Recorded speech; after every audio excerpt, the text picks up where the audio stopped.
I, was that them that just popped in? Yes.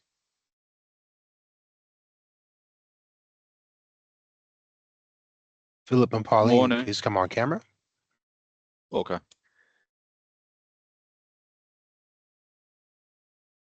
Good Morning. morning, Philip. Good morning. We're just trying to make sure all the technical stuff is going right. Okay. Is Pauline? Pauline, are you there? Please come on camera. Yes, yes, I can see your camera. Okay. Thank you. Michelle, we are ready to begin. I will begin recording now. Okay, thank you. Welcome, everyone. Welcome on this rainy day. But guess what? I'm hoping it's not that rainy where you are. This morning, I want to say thank you for showing up. I want to bring greetings to you from WMATA's General Manager, Mr. Randy Clark, and our Vice President and Chief of Procurement, Ms. Fifi Ragosi. Just a little bit about the region. As a member of the business community and a resident of Washington region, you understand the importance of Metro keeping your company and the entire region's economy strong. But our impact is much broader than that.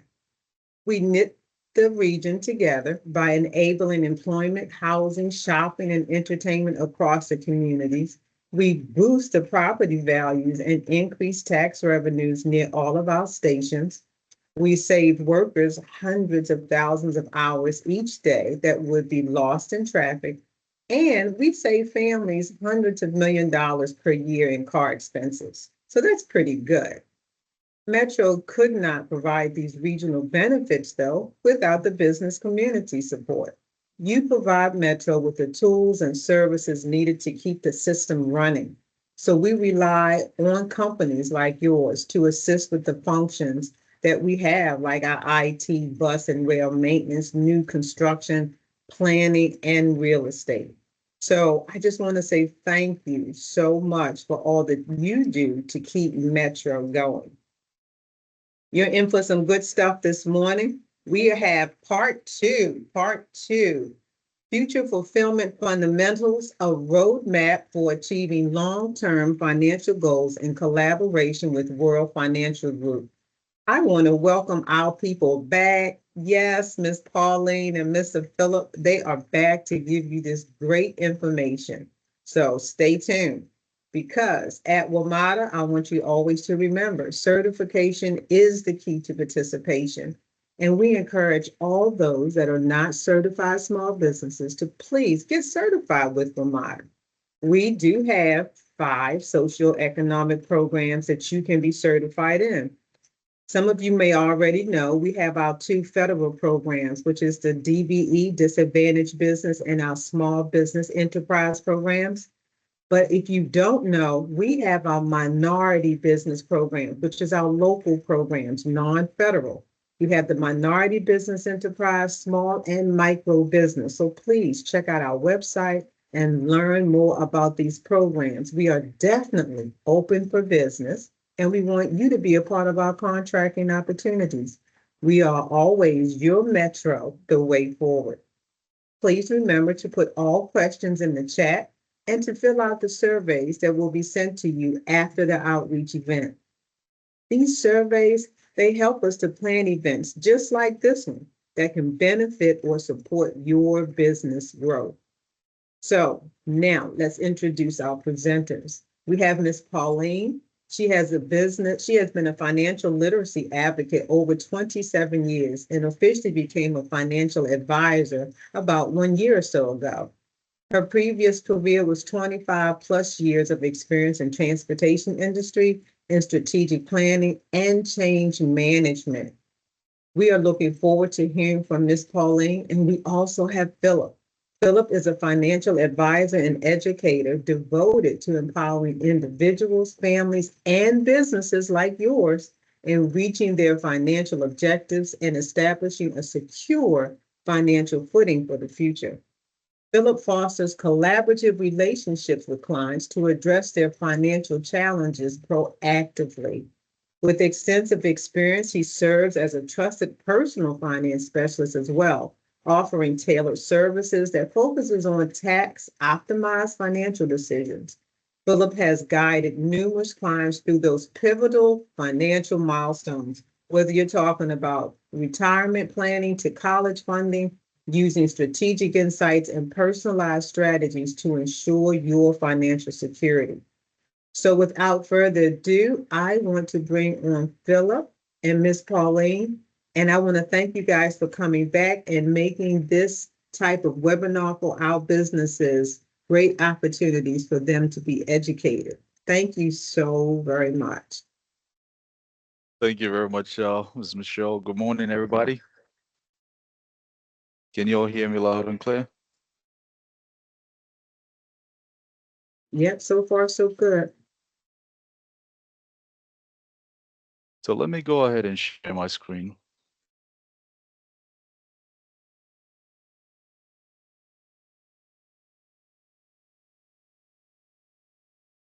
So today we'll talk about our future fulfillment fundamentals, a roadmap for achieving long-term financial goals. Just bear with me one moment.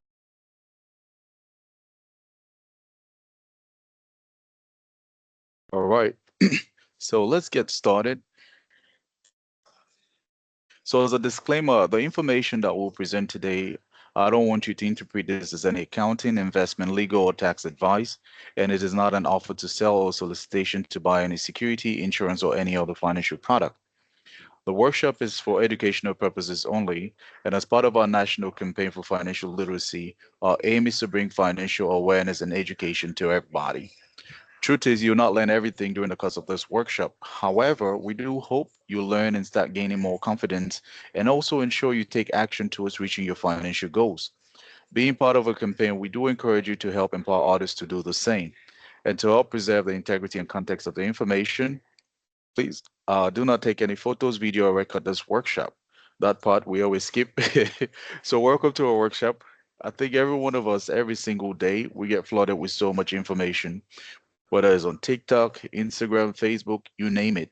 A lot of people are offering financial advice, but most of them are not licensed.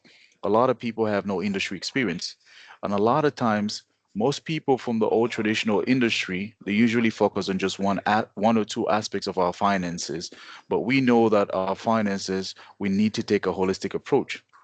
As part of our workshop, we educate and empower you so you become your own money manager. We understand that to control your future, you must control your finances. Without financial control, your future will be really bleak. So, starting with a financial foundation, for those who attended our previous session, I believe you must have seen this. When it comes to building anything of substance, whether it's a house, a business, or anything, we must start building it from the ground up. And when it comes to, building something that makes sense, we promote proper financial foundation and proper protection as the starting point. The second is debt management. We want to make sure that our debt is properly managed so debt doesn't control us. For a lot of business owners, since we start our business, we start with a loan. A lot of times on a personal level, we are not even used to managing a $5,000 credit card. So it becomes a big challenge being able to stay on the debt. So debt starts controlling a lot of business owners. We also want to make sure that we build up the right kind of emergency fund to cover at least 6 to 12 months of our monthly expenses. What is payroll? God forbid we get hit with another pandemic. You're able to cover payroll at least for a year or minimum 6 months, or any other emergencies that may arise as you run your business. We also want to make sure that we have the right kind of investment that will last us for the long haul. So that is why we promote building a proper and solid financial foundation. So today we'll focus a little bit more on investment, how you get to grow your wealth and how you have money making money for you, because we believe these are very fundamental to every human, right? So now, fulfilling long-term goals, what are some of the things that you will learn today? The first is planning for the cost of higher education. I know a lot of business owners, we have children and we want to make sure that that is factored into our overall financial plan because that usually have a really high cost. We also want to talk about pensions, IRAs, annuities, and more to ensure that you're planning for your retirement. As you're taking care of those, your kids, you want to make sure you also have plan in place to take care of yourself as you grow older. We also look at role of options.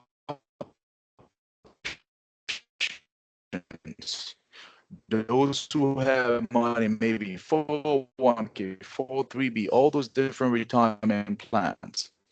What are the options available for you when it comes to taxes? So let's get started. We want to talk about the biggest long-term goals. Two of the biggest and most common long-term goals involve number one is college. But most of us, if especially if our kids are going to Ivy League, schools, it is very expensive. If you're fortunate enough for them to benefit from, say, scholarship, grants, financial aid, then you may not face too big of a hit on your, bank account. But assuming that you have to pay everything out of pocket, then it really is a lot. And then retirement, because most of us will stay a long time in retirement. Most people will say they want to retire at 65 or 67. With advances in medical technology, we tend to see that people are living longer today, but it doesn't mean that they're living healthier. One of the biggest risks that we stand to face is running out of money in retirement. It is terrible being old, sick, and broke. Those are three deadly combinations. So we want to make sure that we properly plan for longevity. If we live too long in retirement, our money can last us till God decides to call us. So first, I want us to tackle college because this truly is something that most of us will experience even before retirement, right? Now, what are some common questions that we get to ask when it comes to college? Say why? Why do we want to assume all the responsibility?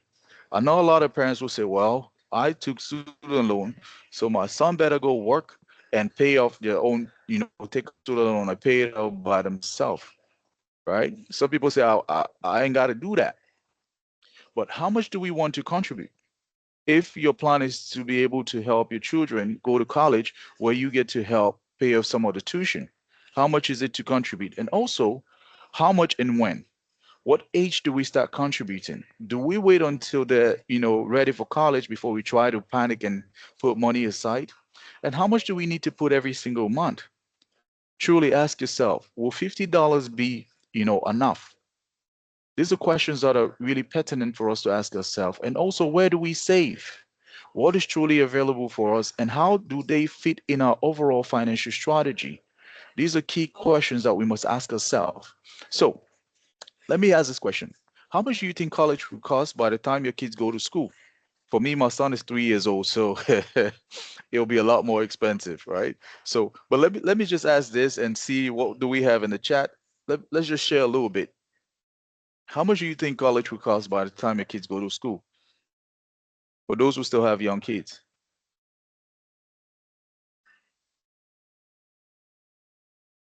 All right. So let's look at the rising cost of education. Do you know how much you need to raise a child until 18 years old? So before I had my son, I didn't know how expensive it was. And daycare is not getting any cheap. So let's look at the numbers. Averagely, it's over $233,000, and that doesn't even include college. And also, what about sending your child to a college or university? How much would that hit you?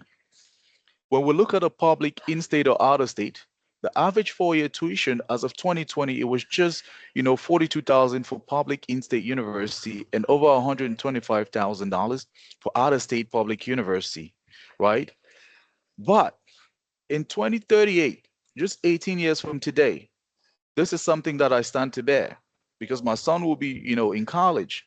Public in-state will be over $101,000, and for public out-of-state is over $300,000.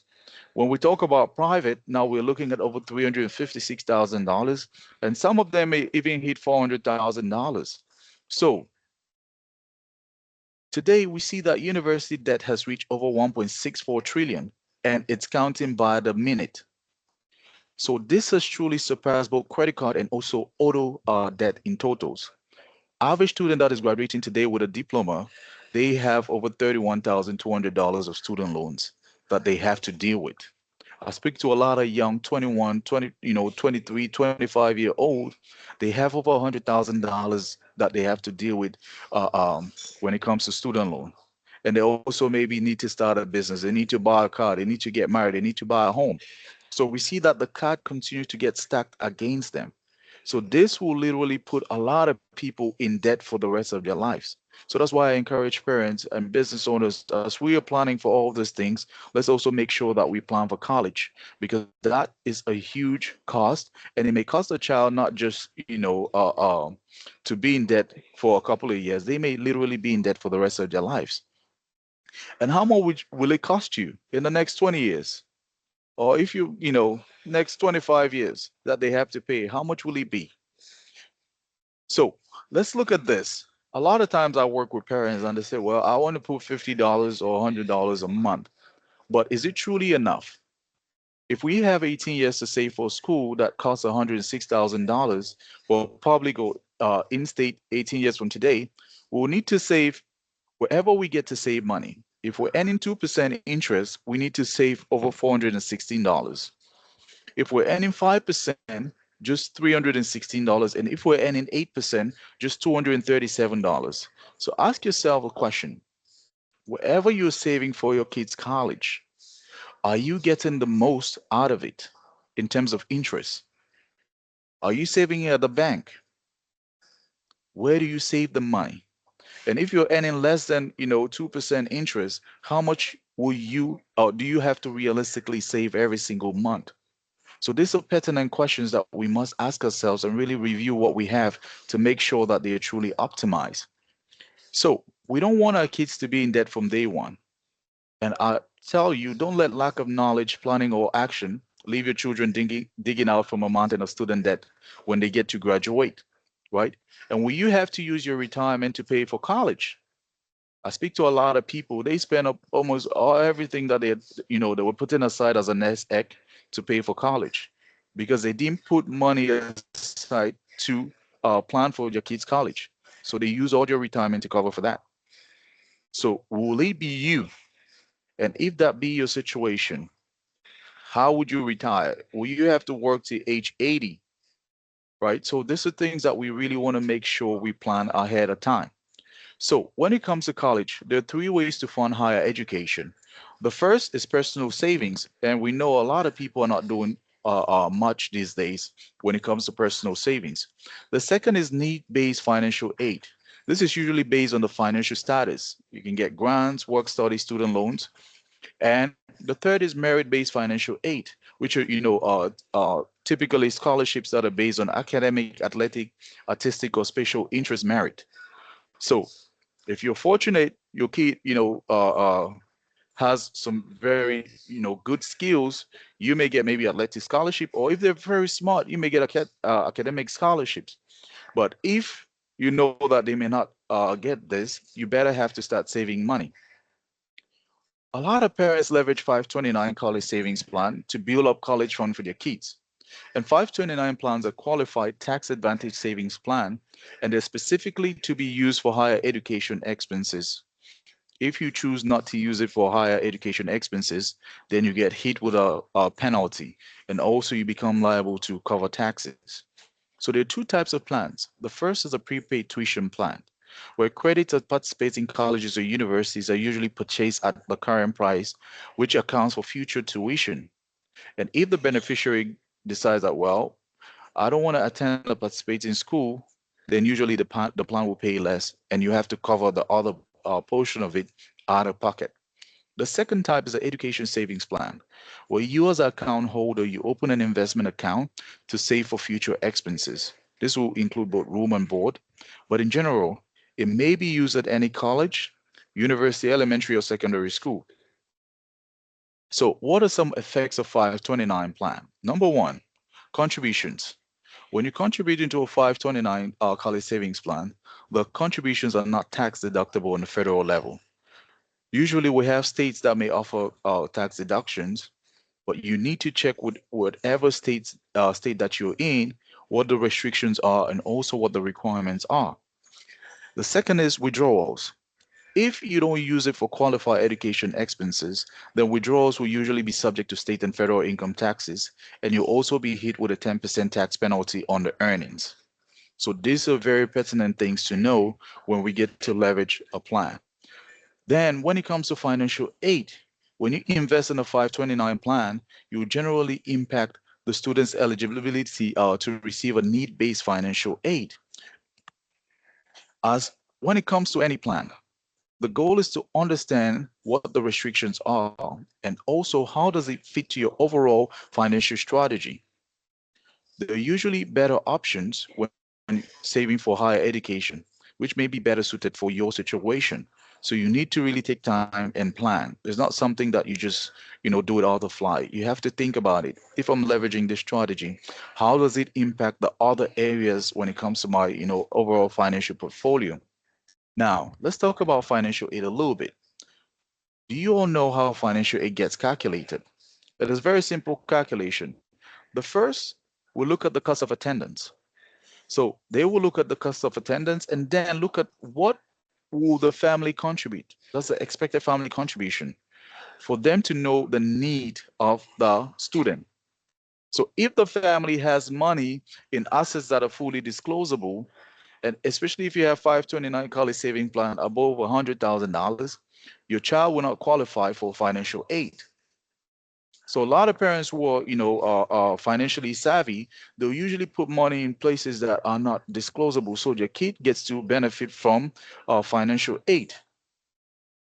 So when properly reducing your expected family contribution, increases your child's need-based aid from federal, otherwise known as FAFSA, state, private, and the college's own resources. So it is important that you have a way to minimize the overall expected family contribution. You show that, hey, I don't have this, right?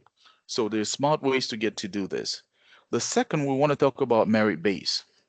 We have millions of merit-based scholarships. They're usually offered by companies, schools, organizations, almost in every category that you can think of. So you just have to do a lot of research to find some of them.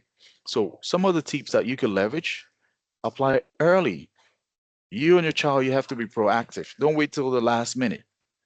Be sure to meet the requirements, right? What is a strong GPA, SAT, or ACT score? Apply to safe, target, and reach types. Your child may not be strong in one area, but you're applying for, an area that you know he's not really strong. So that may really reduce your chances. Also prepare in advance from freshman year. Make sure that they do all those extracurricular activities that will help them get some of this need-based scholarship. Oh, sorry, merit-based scholarship. The truth is, whether you save money or not, lack of proper planning will usually cost you more. And lack of planning for just 4 years can cost your child a lifetime. I encourage you not to be that person, right? Who doesn't plan. So let's look at some quiz. What is currently the highest SAT score possible? What do you all think?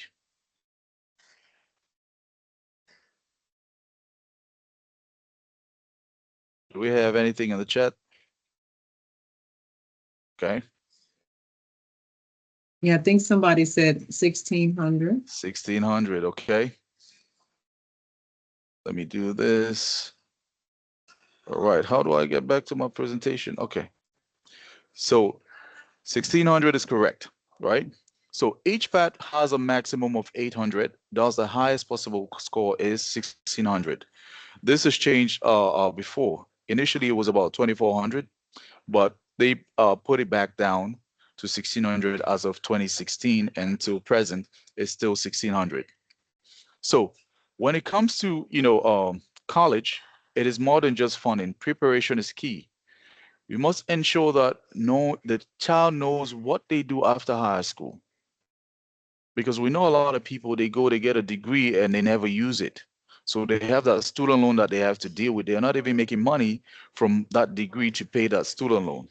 So it becomes a vicious cycle, right?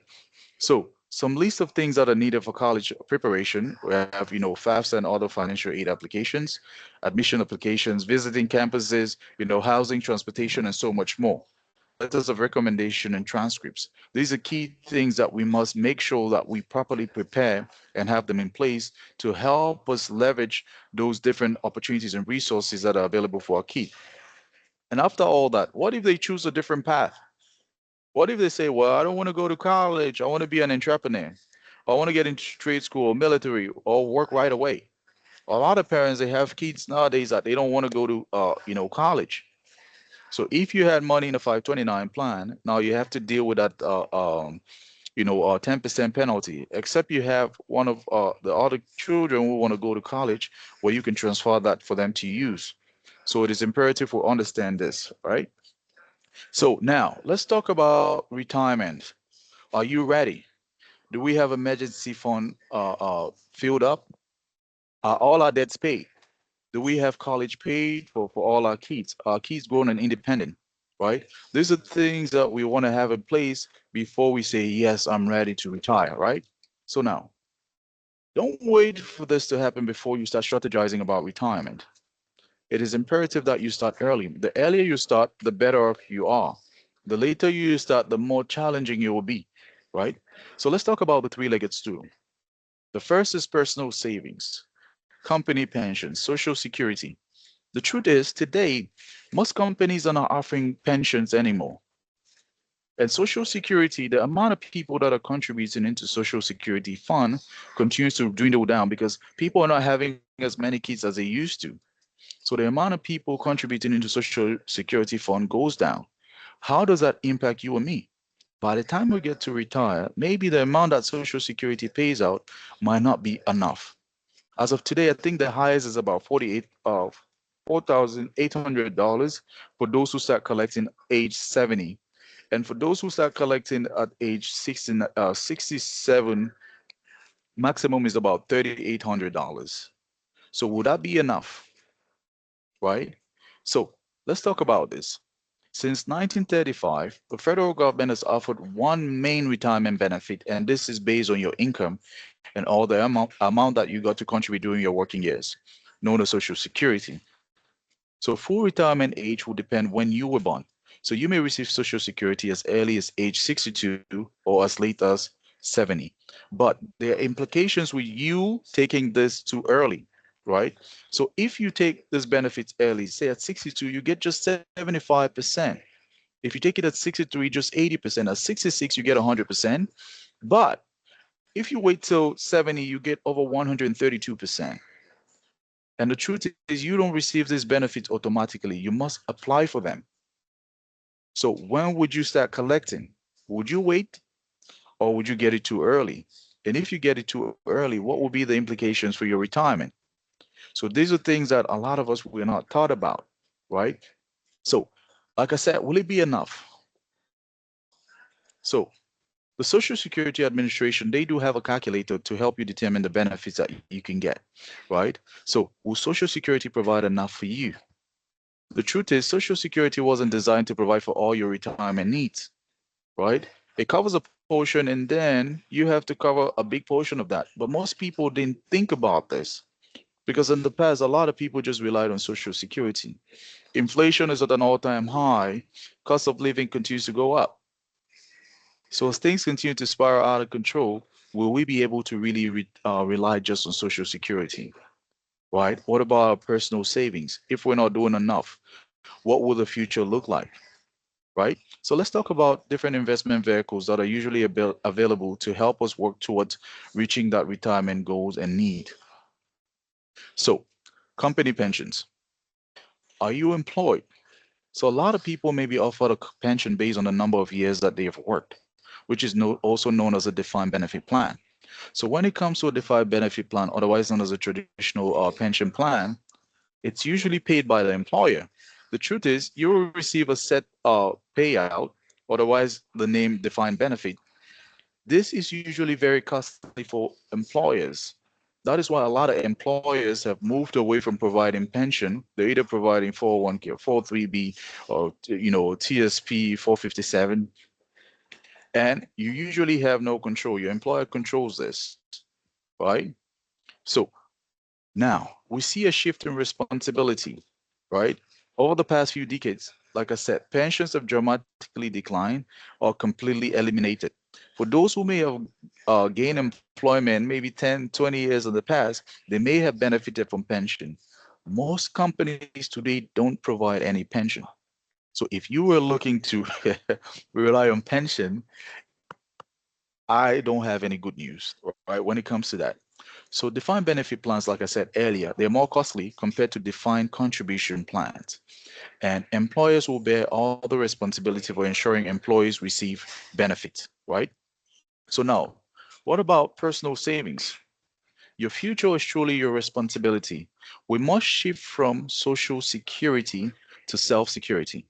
And if social security won't be enough and company pensions can no longer be relied upon, you, the consumer, you must be responsible for your own financial security, nobody else, right?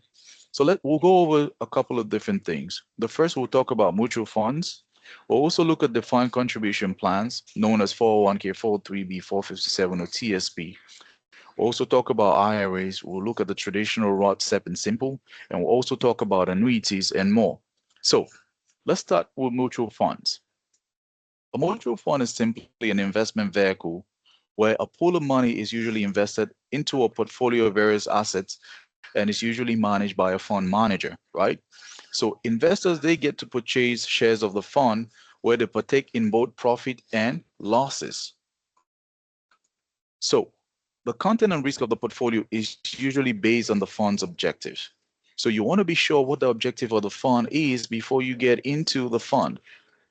Don't just go and start buying things without understanding, right?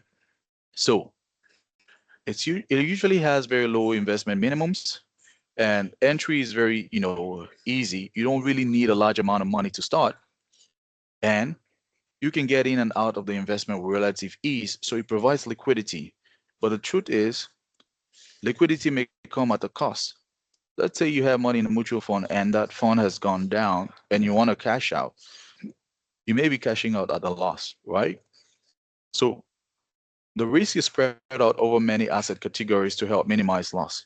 So the fund manager may get to buy, you know, uh, um, into different industries, whether it's aviation, travel and tourism, healthcare, precious metals, whatever. They will be able to properly diversify the portfolio, and also you benefit from that professional money management, right? Professional money managers, they will do all the research. They'll make sure they select and monitor the performance of the fund purchases. And you also have to pay a fee for that service that they provide. So mutual funds, they have sometimes a really high fees, expenses, and also risk. And we'll talk about that a little bit. But when you get to buy a mutual fund, it will usually have a prospectus where you can read everything regarding that fund. What are the risks? What kind of investments do they do? And what are the fees and what are the expenses that you stand to incur. So it is imperative that you take time, read and understand the prospectus before you make that jump, right? So when it comes to defined contribution plan, like we talked about early, a traditional pension plan, this is paid by your employer. You receive a set payout, and also it's very costly to the employer, thus why they are completely moving away from that. So you usually don't have any control because your employer is taking care of everything when it comes to this. So when it comes to defined contribution plan, this is paid by the employee. Most places you have the employer matching up to a certain percentage. I've seen up to 6%, some places 5% of a certain dollar amount. So you want to understand when you start, if you have a job, to make sure that if they're giving you that benefits package, you understand what you are signing up for, right? Also, the amount is defined by your investment performance. You can choose to say I'm contributing 2%, 5%, 10%, up to a certain percentage. Investment responsibilities and fees rely on you, the employee. So you have to make sure you pick which investment allocations you do, what kind of stocks or mutual funds that you buy, or maybe bonds, whatever you choose to have in that portfolio. But the truth is, most people don't even take time to look at it. They set it and then they forget, and they try to retire on something that they never take time to look. So how are you a farmer? You just go and plant seeds, and then you come back during harvest season. Do you think your harvest will be good? Absolutely not. You must make sure that you take care, weed out, take out the weeds and make sure you monitor things. And also, you have control, but the control is up to a certain limit because some employers they may put a had restrictions where while you are still working there, you cannot move the money. You cannot do a in-service withdrawal or partial rollover or anything until you leave the employer. So it is important you understand, how this work, what are the restrictions for any plan before you get into it. Because if you need liquidity, this may be a challenge. If you get to withdraw money too early before 59 and a half, you'll be hit with a 10% penalty, and also you'll be liable to pay taxes. So you must understand how it works before you get in, right? And truly, all retirement plans are not created equal. So now, let's dive a little bit deeper into 401k. 401k plan is a defined contribution plan, right? Primarily, the employee funds this with pre-tax paycheck deductions. If you're fortunate, your employer will match a certain percentage. So the employee is usually responsible to choose how much to contribute, what the underlying investments are, and 401k plans, they are prone to lose value if the portfolio performs poorly. So during the COVID-19 hit, a lot of people lost over 30% in their portfolio, right? And during 2008, the people that lost up to 40% of their portfolio. And imagine you were trying to retire at 65 and say you were thinking that you have $1 million and now the market goes down, your portfolio drops to $600,000. And another thing is you haven't paid taxes on that money. So if you have to pay taxes, say they increase taxes to your tax liability to 30%. Out of that, you lose another 30%.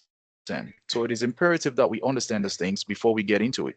So, like I said, some companies may provide a match, right, to you, the employee's contribution. And I always get asked this question: why is it called a 401k, right? And some people will say 401k, and a lot of time, they will say, does it grow to $401,000? And I saw this funny video. The guy was like, "Run me my $401,000." He thought maybe the the company was putting $401,000 for him, right? So 401k simply refers to the IRS tax code that governs them, right? So it is important you understand this. So we also have 403b, 457, and TSP. They are almost the same as a 401k. The difference is based on the employer who you work for. If you're working for a hospital, if you're working for the government, the plans, the names will be different. Or if you're in the military, the names are different. So 403b, this is available for employees of tax exempt organizations such as schools, hospitals, or religious organizations, right? 457, this is available to state and local public employees and also to certain nonprofit organizations. And when it comes to TSP, otherwise known as Chief Savings Plan, this is available to most United States government employees and federal employees, civil service, uniform services, and also civilians in certain positions of government service. So when you hear these numbers, it's the same thing, but it just depends on who you're working for, right? So it is important we understand that. So now let's talk about IRA. There's a lot of information, around the internet about the IRA, Roth IRA, and so much. So let's dive into it. An IRA is simply an individual retirement arrangement, right? It's a tax-deferred retirement savings tool. So the money you contribute into it is pre-tax dollars. So you will be liable to pay taxes, when you get to collect that money, right? And we have several types of IRAs. We have the typical traditional IRA. When it comes to Roth IRA, the money you contribute into it is after tax dollars. So you don't have to worry about tax liability as the money goes in that account. Then we have SEP IRA and Simple IRA, and we'll touch on each one of this so you gain better understanding before you make a move. So when it comes to traditional versus Roth IRA, we want to look at how does it get funded, what are the contribution limits, tax deduction on contributions, also what the required minimum distribution is, and then the earnings. So for traditional IRA, you contribute into it pre-tax dollars. For Roth IRA, the contribution is after-tax dollars. When it comes to contribution limits, both are, $66,000 and up to $7,000 if you're age 50 and older. For tax deductions, pre-tax dollars for a traditional IRA, you also benefit from tax deductions. But with the Roth IRA, there is no tax deduction because the money you contribute is after tax. For require minimum distribution, where the IRS tell you how much you must spend from that account, at age 72, it's a yes. And for Roth IRA, it's a no. There was no require minimum distribution. When it comes to the earnings in a traditional IRA is taxed when you get to withdraw, and for Roth IRA is not taxed unless you withdraw early. These are key things that we have to understand, right? So now, when it comes to small business plans, what are available? We have SEP IRA, which is simply a simplified employee pension, and is used specifically by business owners to help provide retirement benefits for themselves and also their employees. When it comes to simple IRA, it's known as a savings incentive match for employees. This is an employer-sponsored plan and is offered usually within small businesses who have less than 100 employees. So small businesses, they may favor simple IRAs because they're usually less expensive compared to a 401k plan, right? So when it comes to distribution, what will happen when you get to take a distribution for many of these plans, right? It will usually depend on your age. So let's look at this. Contribution and accumulation. Prior to 59 and a half, if you go to collect money from those accounts, you get hit with a 10% penalty for early withdrawal, and also you're liable for taxes. The second area, at 72, sorry, above 59, you are taxed as ordinary income, right? You don't have any penalty, but you'll be liable to pay taxes. Now, at 72, you tax as ordinary income, and then there is required minimum distribution. What does that mean? The IRS tells you how much you must spend from this account. And if you don't spend that money, then they hit you with a 50% penalty. So let me give you a case in scenario in time. Say if you have $1 million, IRS tells you, hey, Miss John Doe, you must spend $100,000 from that account.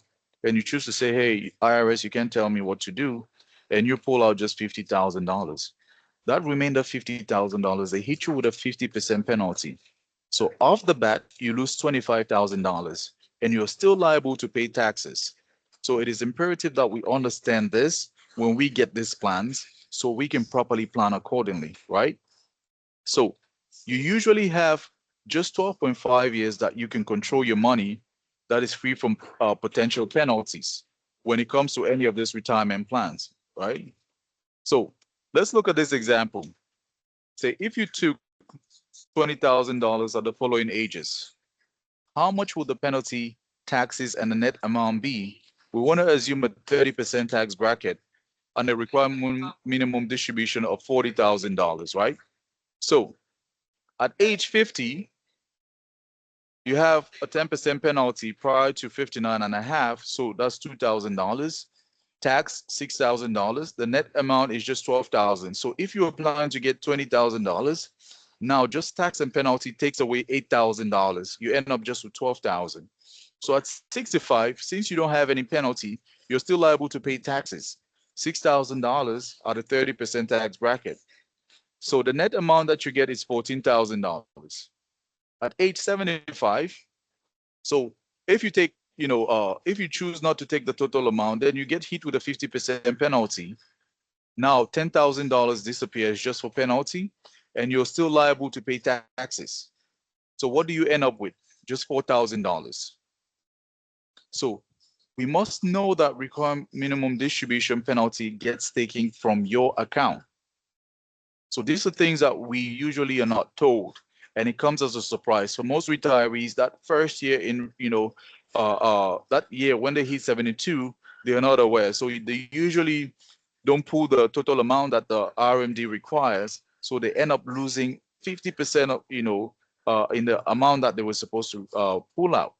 So it is imperative we understand this. So now, For most, for most entrepreneurs, we may have left our job before we start our business.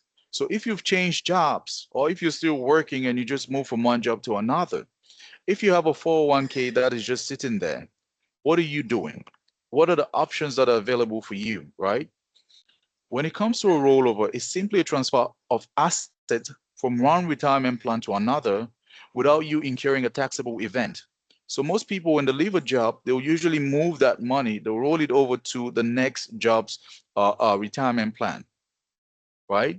But for most people, they just leave it to sit there and they're not monitoring. So when the market goes up, they benefit, it goes down, they get hit with losses. So we can move a 401k into an IRA. So funds may be rolled over from one plan administrator to another, which is known as a direct rollover, or to a plan participant with the intent of putting it into an IRA, otherwise known as an indirect rollover. So it is imperative that you work with a financial professional to help ensure that it gets done properly, because the last thing you want to, incur is taxes. If you don't do it right, you may be hit with taxes, and also if you do it before 59 and a half, now you stand to incur a 10% penalty if it's not properly done, right? So this chart just shows you from what type of account you can roll over to what type of account. So a Roth IRA, you can roll it over into a Roth IRA, but you cannot roll it into a traditional IRA or simple IRA or SEP IRA. And when it comes to a simple IRA, you can roll it to a Roth, traditional, simple. The only thing you cannot roll it into is a designated Roth account, such as a 401k, 403b, or 457. So this is a good thing to know, and you plan accordingly. Say, okay, now I have a 401k. Where can I move it into? What will be the tax implications, right? If I do it properly, will I save? Will I also get a benefit as part of that? So meet with a financial professional and make sure that it is done properly. So some questions I want to ask. Which defined contribution plan are employees of public schools, universities, hospitals, and 501c corporations, tax-exempt organizations eligible to participate in? Let's see your answers. Is it 401k, 403b, or 457? Someone has 403B. That is correct. 403b is correct, right? Second question. Can an employee make contributions to a SEP or simple IRA?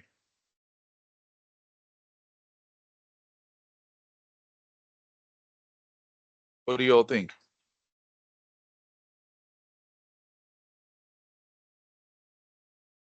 I don't All right. see anything in here yet. All That's right. like a stumper. So to a simple IRA, yes, but to a SEP, because this is primarily for employers, right? They cannot contribute into a SEP, but they can contribute into a simple IRA. So can you roll over a traditional IRA into a Roth IRA? What do you all think?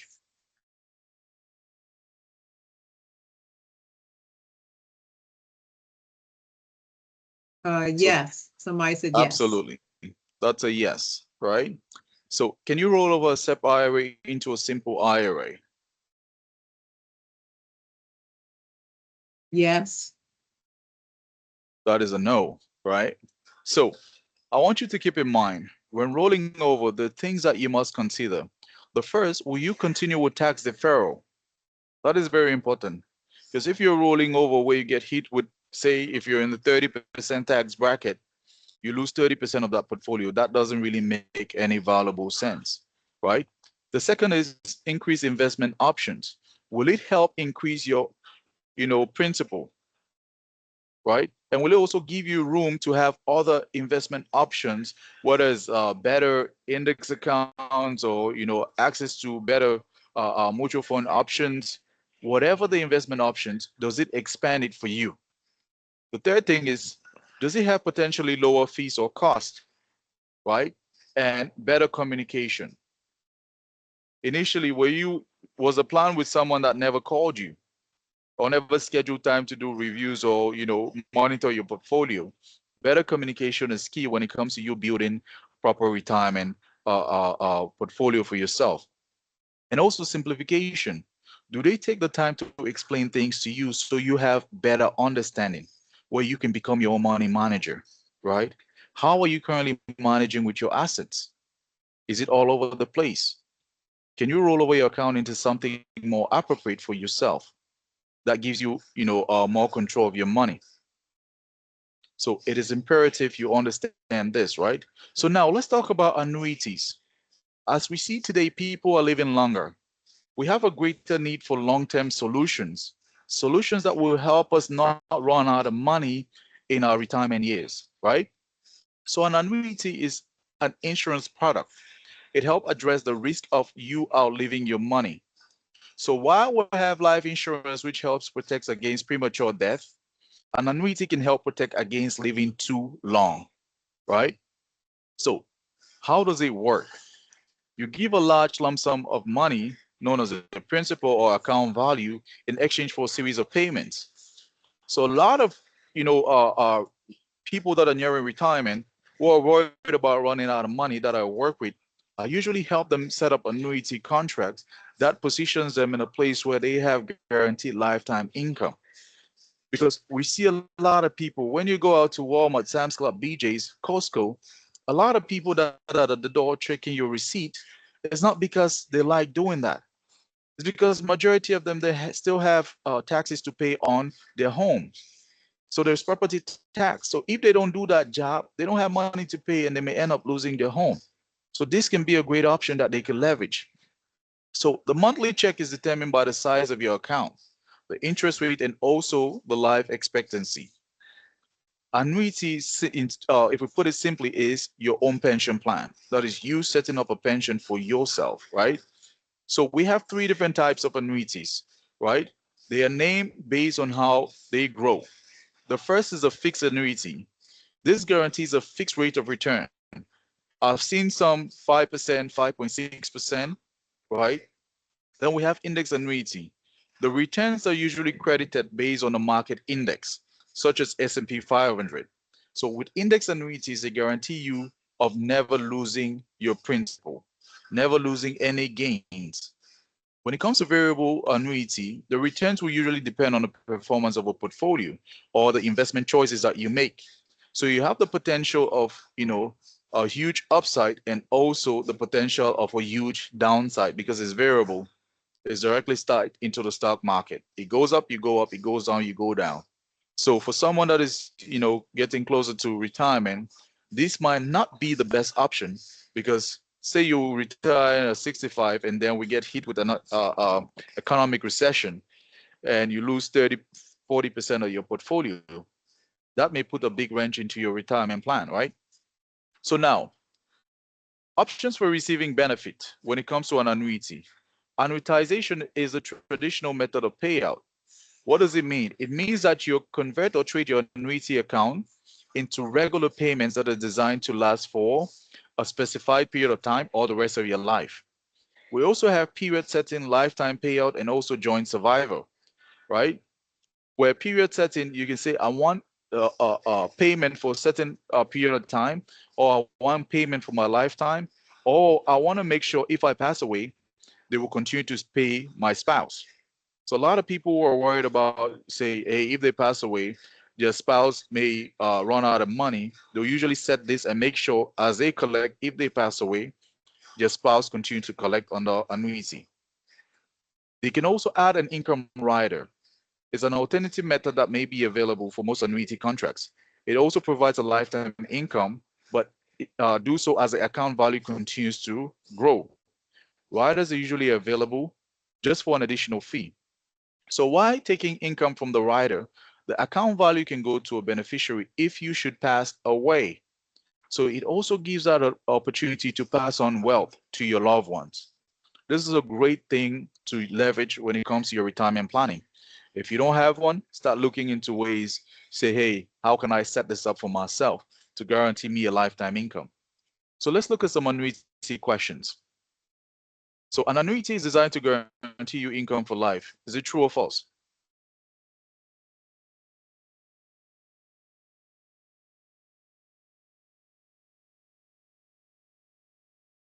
Any answers? No, I don't see any yet. All right, that's Oh, true. true. Someone said true. Yes, that's true. So different types of annuities are based on their growth options. Is it true or false?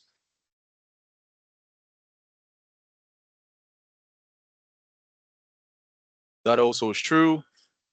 And the third, you only have one option during the annuitization or payout phase. Is that true or false?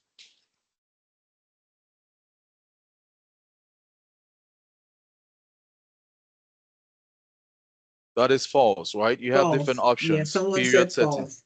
Yeah, so there's period setting, there's lifetime, there's joint or survivor. So you have multiple options, right? So depending on the type of annuity, an income rider option may be available as an alternative to annuitization. Is it true or false? That is true, right? So now let's talk about cash value life insurance, right? So life insurance is first and foremost a way to protect your assets and transfer wealth, otherwise known as death benefit. However, there are some policies that can help build savings and also potentially grow the account value and help make it accessible for your needs while you are living. A lot of people just think of life insurance as only when you pass away. They don't understand the living benefits that cash value life insurance policies provide. So we help to educate business owners on how to leverage life insurance when it comes to business planning and business continuity, right? So how does it work? Crediting interest on cash value is usually modeled after an index. So it can be tied to S&P 500. So whatever you pay as premium, part of it goes towards the savings of that account, which grows based on the return of that index. So you usually have a maximum and a minimum that you can contribute into it, right? And what the market can return. So the cash value may be accessed through withdrawal, or you can take policy loan on a tax advantage basis. This is key. Policy loan on a tax advantage basis or withdrawal. So you leverage this, you don't have to really worry about taxes provided it is properly structured. You as a business owner, this could be a great tool to help you provide a supplemental retirement income, right? So now let's look how this works. We have a typical index universal life insurance policy, otherwise known as an IUL, where we have a fixed premium adjustable life insurance with an index account option. This is for a 30-year-old female who doesn't smoke. This illustration shows at 7.10% is tied into a global index account. So for the first 5 years, the person is paying $6,000 every single year. In 5 years' time, they've paid over $30,000 in premium.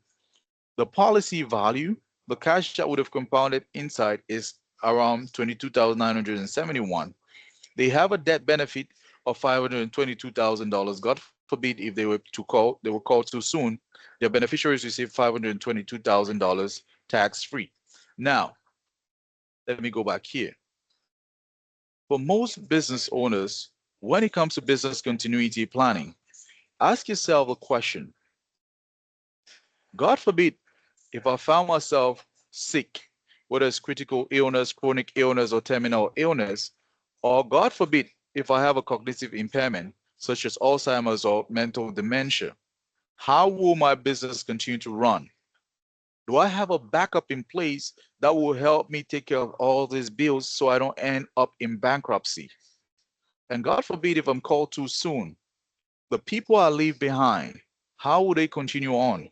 On a personal level, the debt that you have, will your spouse be liable for it? Your income ceases to exist. A mortgage, how will it be paid? Or will your family have to be kicked out from that house where they have all the memory and the lifestyle that they've become accustomed to? And also, when it comes to your kids, will they be able to go to school? How will they be able to grow education fund if you're called too soon? On the business side of things, God forbid if you're called too soon, how will the business run, right? Any succession planning in place, how will it be funded? How will your employees continue to receive payment? How will payroll keep going on? And if you have a partnership, do you have a buy-sell agreement? If you have key people of your business, God forbid if they're called too soon, will you be able to get a payout that will help ensure that the business stay afloat? These are key things that as a business owner, we must not just think about, but we have to strategically have plans in place to cover for all these different scenarios that has the potential of happening, whether we like it or not. Someday God will call us, right? So now let's talk about taxes. Where is your money? There are things that are set in America and all over the world. You make money, what happens? They tax you. You spend money, guess what? You still pay taxes. You save money, they tax you. You die, this is the funniest part. They still tax you, right? So whether we like it or not, there are two things that are certain: death and taxes. We cannot escape it. Benjamin Franklin said that himself, right? So let's talk about the wealth formula. In the previous workshop, we talked a little bit about the wealth formula. So when it comes to the wealth formula, the first thing is we must have money. As a business owner, cash flow is king, right? You must make sure cash flow is, on the positive side. Also, time. The more time we have, the better for us because money grows with time. There is no get rich quick. A lot of people think that there's a get rich quick. There's nothing like a get rich quick. Also, rate of return. The higher the interest that you earn on your investment, the faster it takes for your money to grow. The lower the interest that you earn, the longer it takes for your money to grow. Also, we have to factor in inflation because inflation is a silent killer of your dollar. The purchasing power, it kills it every single day. And also, we must understand taxes, right?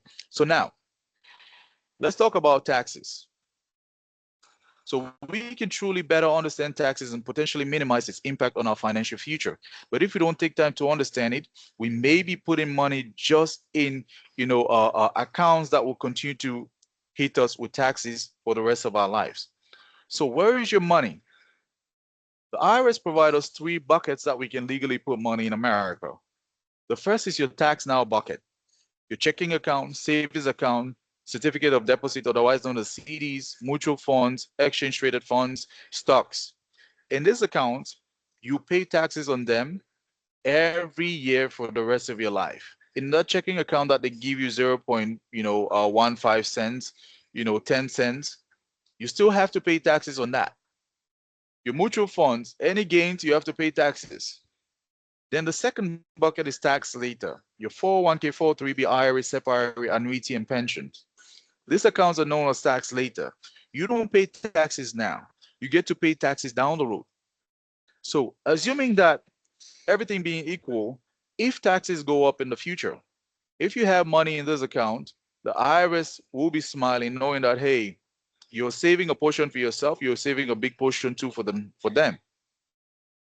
Then we have tax advantage bucket. You have things like what IRA, money you contribute into this is after tax contributions.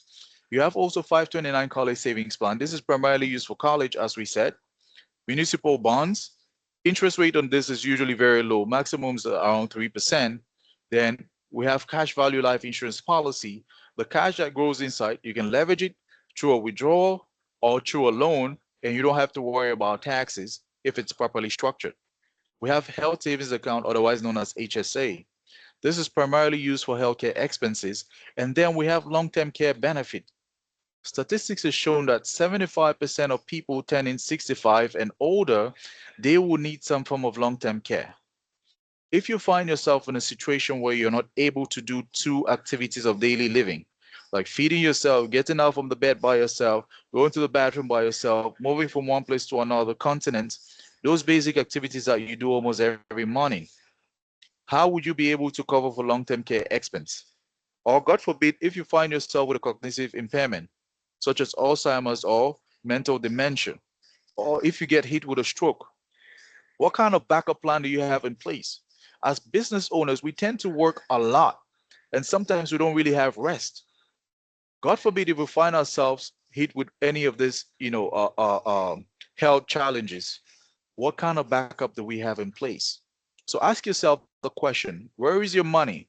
Will you continue to be taxed for the rest of your life, or will tax be deferred? And when you get to collect it, they hit you with a huge tax, liability, or would you put a lot of your asset in the tax advantage bucket?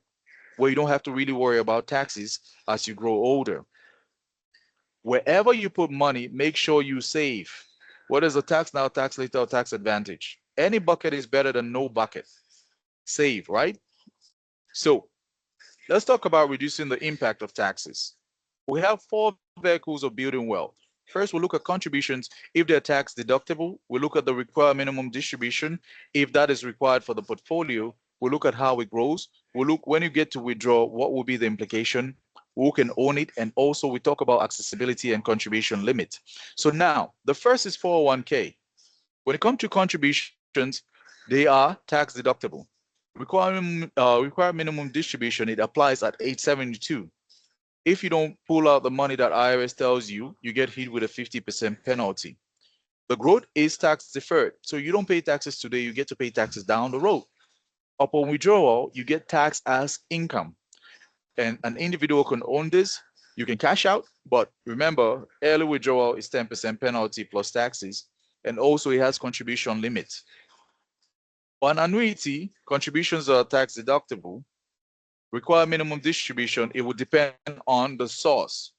So if the money is coming from a post-tax account, let's say from a bank account or from a Roth IRA, you don't have to worry about taxes on this, right? The growth, it grows potentially tax deferred. It's subject to tax when you withdraw. Who can own this? An individual or corporation can own this. So you can actually own this for your business. Accessibility, you can cash out or you can borrow against it. For contribution limits, there are no contribution limits. So you can put as much as possible into this. The third is a Roth IRA. It's not tax deductible. It doesn't require any minimum distribution. Also, it grows tax-free. Upon withdrawal, is tax-free. Who can own this? An individual. Accessibility, you can cash out. Contribution limit, yes. Then life insurance with cash value, not any kind of life insurance. So contributions are, not tax deductible. It doesn't require any minimum distribution. It grows tax deferred. Upon withdrawal, it's tax advantage. An individual or corporation can own this. You can cash out or borrow against the policy. And contribution limit would depend on the type of policy you have and then the face amount. So if you had $1 million today, where would you want your money, right? These are four different areas that you could put your money, and also understanding the implications that taxes will have on it, and also require minimum distribution, liquidity, and all that. These are key things whenever we get to build a financial portfolio that we must address, right? So, summary, I want you to keep in mind, providing for these big financial goals, they may come from different sources, right? So, higher education, will it come from your personal savings? Will it be a need-based or a merit-based financial aid that your child gets to benefit from? And if they don't get to benefit from this, how will you cover a higher education cost? For retirement, what is it you have? Are you fortunate to work for a company that still provides pension? Do you have a 401k? What will be the implication if the market goes down when you get to retire? Social Security, how much do you think Social Security will be giving when you get to retire? So for someone my age, I don't even know if Social Security may be able to pay me $1,000 because the amount of people that are contributing into Social Security fund continues to dwindle down. Most people are not having more than one kid. Also IRAs and all the other accounts that you could leverage for retirement. What is your strategy to help you get there? What kind of strategy do you have for taking distributions? And when will you take distribution? Also, if you already have all of this in place, are you maximizing your benefits? The goal is for you to always continue to learn, always gain understanding, and also consistently reevaluate your finances. It's not a one-time and done thing. You must continue to reevaluate, whether it's quarterly, biannually, or annually. Make sure you meet with your financial professional, review your portfolio, see areas that you could continue to optimize or make changes to. Things might change. You may have, grandkids, you may have kids. Maybe they're not part of, your beneficiaries on any of the accounts that you have. You may want to update that. Or maybe life happened and someone that you had as a beneficiary, maybe, the relationship has gone sour. You may have to take them out. Well, maybe you have a business partner, a new business partner. You may want to have a buy-sell agreement. Or for yourself, you're thinking now effectively, hey, if I want to exit from this business, what strategy do I have in place? Or God forbid, if something were to happen to me, what kind of backup do I have to ensure that I have that income replacement? Right. So you must continue to reevaluate your financial, standing and make the necessary adjustments. So we have feedback from Mr. Lodi. He says the workshop that he attended changed his mindset and attitude towards money. And with help from us, we were able to create a personal strategy and found out that he was way behind in his retirement goals. And also, he was grossly underprotected. The education and support has truly changed his life, and he has started saving for his family. Just 3 years later, when he first got into the workshop, he says he's proud to say that he's on his way to building a strong financial future for his family. And he not only have found a home for himself, but also the future career of his son. So what we do is very important. And the truth is only you can take the steps necessary for your future. And one of the greatest miracles is that you can change your life simply by changing the way you think. On that note, I want to thank every one of you for giving us the opportunity today, especially you, Ms. Michelle, and the entire WMATA team. That is all I had planned for you today. So I'll pass it over to you, Michelle. Thank you for the opportunity. Thank you. I tell you, every time you and Miss Pauline come, you drop nuggets of excellent information. And I just want to say thank you. Thank you so much for your knowledge. Thank you for sharing all of this great stuff with the audience. They always benefit from having you here. So thank you guys so, so much. I want to always be sure to invite you guys back humbly, because this is information that is needed on a regular basis. And, we can all benefit from it. So I want to say thank you to Philip and Pauline. I want to say thank you to our small business programs, office certification and outreach team for always doing such a great job behind the scenes.